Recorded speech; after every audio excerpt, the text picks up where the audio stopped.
Dame didi dame dame dame dame, en avant les bines tout le monde. Monsieur Antoine vous raconte une histoire. Oui, mes petits amis, Monsieur Antoine est là aujourd'hui pour vous raconter une petite histoire.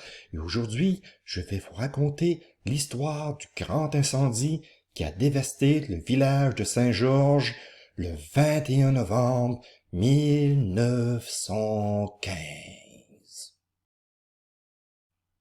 Dans la nuit du 21 novembre 1915, une furieuse tempête de pluie, de neige, de grêle et de vent s'abat sur le Québec. La région de Saint-Georges n'est pas épargnée. Le vent s'élève de plus en plus et le froid se fait sentir. À 3h30 du matin, c'est la catastrophe. Le feu se déclare dans le bloc de M. Arthur Rodrigue. Ce bloc comprenait 6 commerces et abritait 4 familles de Syriens. En très peu de temps, aidé d'un fort vent, le feu se répand sur une superficie de 292 mètres carrés, ce qui représente 5 arpents. Les bâtisses touchées sont sur la première avenue et sur la deuxième avenue, et quelques rues transversales. Cela représente à l'époque la moitié du centre commercial de Saint-Georges-Est. Pour combattre l'élément destructeur, on ne dispose que 2 pompes à bras.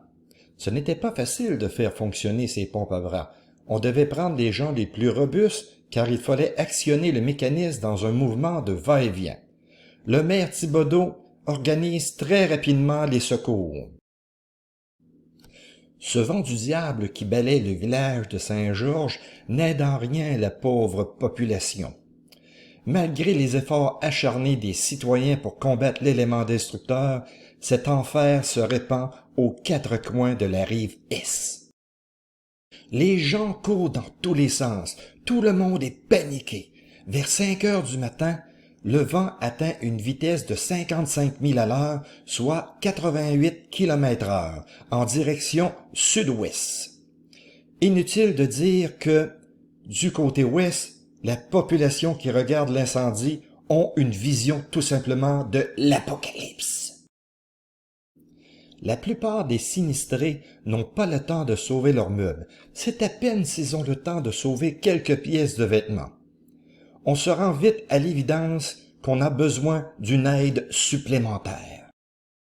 Vers 5 heures du matin, comme les choses ne cessent d'empirer, les autorités du village décident de demander l'aide du service d'incendie le plus proche qui se situe à Lévis par voie de télégramme et de messages téléphoniques. Aussitôt que le chef des pompiers de Lévis reçoit le signal de détresse, il communique avec le maire de la ville et celui-ci s'empresse de donner l'ordre de venir au secours des Beaucerons. Le Québec central met un train à la disposition et quitte la gare de Lévis à 7h25. Il doit franchir une distance de 90 km. On apporte, avec les pompiers, une pompe Clapet Jones qui est une pompe à vapeur, ainsi que 460 mètres de tuyaux. Plusieurs personnes se massent à la gare qui est située à 2,4 km du brasier pour attendre le train. Celui-ci arrive à 9 heures. Les citoyens aident à décharger la pompe et tout le matériel. On fournit des chevaux pour apporter la pompe sur les lieux. Entre-temps, vers 5h30, la partie sud du village est sauvée par un changement brusque et subite du vent qui ramène le feu sur les ruines. Personne n'ose s'imaginer ce qui se serait produit si ce miracle de changement de vent ne s'était pas produit. Les pompiers de Lévis, malgré tout, ne sont pas venus pour rien. Avec leur équipement, ils ont passé la journée à jeter des jets d'eau sur les ruines fumantes. On ne veut surtout pas que le feu renaisse de ses cendres.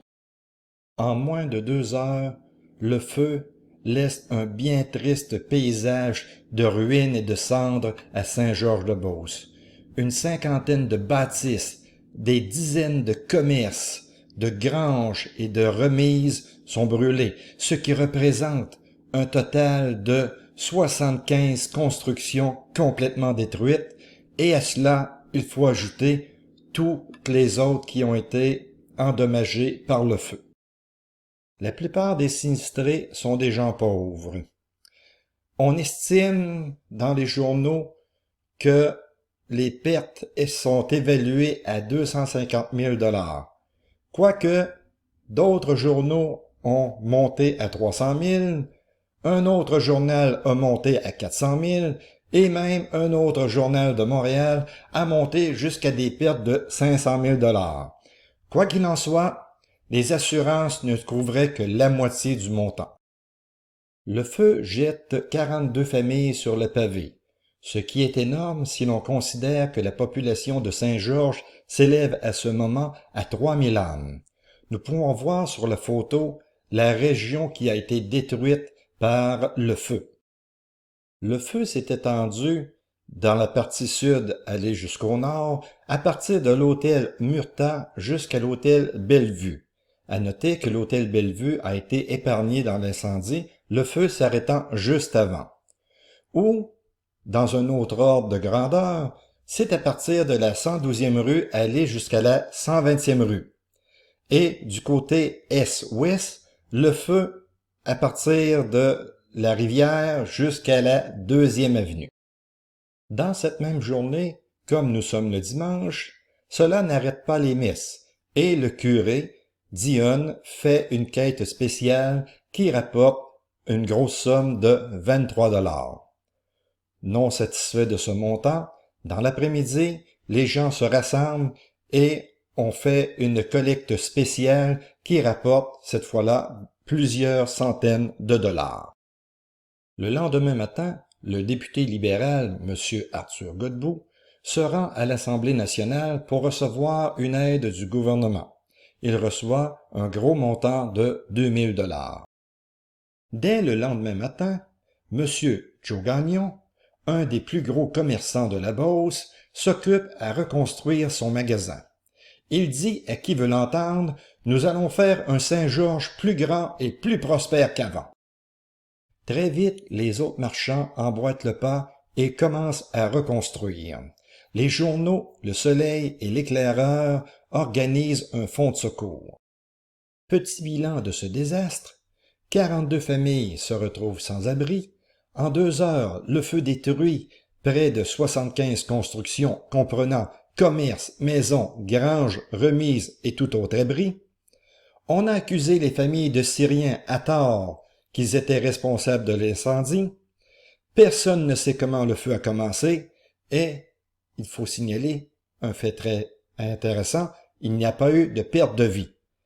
Mais si personne ne sait comment le feu a commencé, alors qui est responsable? Lorsqu'il y a de l'inconnu, les gens créent à ce moment une légende pour expliquer la situation.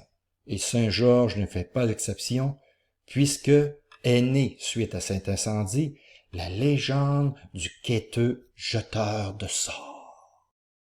Il y avait à l'époque, et c'était fréquent, des quêteux qui parcouraient les villages, ceux-ci demandant une pitance pour être hébergés une nuit. Bien souvent, les gens avaient un banc de quêteux pour les faire coucher sur le bord de la porte, ou on les faisait coucher dans la grange. Certains quêteux étaient des guérisseurs, d'autres quêteux, un peu plus maléfiques, étaient des quêteux jeteurs de sorts. Et cette fois-là, le 21 novembre, se présente un nouveau quêteux dans le village. On ne le connaît pas. Il se présente à la maison du bloc Rodrigue, et voici ce qui se passe. Le quêteux se présenta ce soir-là au bloc Rodrigue, frappa à la porte, et lorsqu'on ouvrit, demanda « La charité pour l'amour du bon Dieu ». La dame, le regardant, avec un air qui était un peu louche, trouva que ce quêteux ne semblait pas très honnête. Alors elle a eu un peu peur et décida de le chasser à coups de balai. Le quêteux, n'aimant pas ce qui lui arrivait, se recula un peu, leva les bras dans les airs et crie « Rodrigue, un grand malheur va s'abattre sur toi !» et le quêteux tourna du talon. C'est dans cette nuit-là que le feu prit dans le bloc Rodrigue. Alors voilà, Monsieur Antoine vous a raconté l'histoire du grand incendie du village de Saint-Georges le 21 novembre 1915, et Monsieur Antoine vous dit, si vous le rencontrez sur la rue, ne le saluez pas, dites-lui simplement « En avant les bines !»